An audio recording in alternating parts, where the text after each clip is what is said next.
এখানে মং দেখতে পাচ্ছি একদম 40,000। একদম 40,000 ব্রিডিং পেয়ার। মাশাআল্লাহ অনেক সুন্দর কালার কোয়ালিটি। এখানে কিছু দেখতে পাচ্ছি রিং নেই।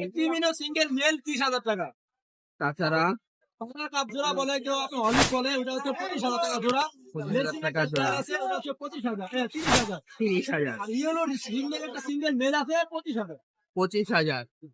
এখানে কোনুর দেখতে পাচ্ছি কিছু কোনুর গুলো জোড়া রাখতে আপনার 8,000 টাকা। সিঙ্গেলটা আর সিঙ্গেল একটা লুটিনো ফিমেল আছে, একটা চুলের সমস্যা, মানে পানি পড়া, এটা আলোচনা সাপেক্ষে। আলোচনা সাপেক্ষে। মাশাআল্লাহ ককাটেল দেখতে পাচ্ছি কিছু 6,000। 6,000। গ্রেটা 2,000। অ্যালবিনোটা অ্যালবিনোটা 5,000। আর ফিন্স গুলো 2500 থেকে 3,000 টাকা পর্যন্ত জোড়া। তাহলে ভাই কন্ট্যাক্টটা শেয়ার করেন। 01717 01717 51 51 3252 3252 নারায়ণগঞ্জ।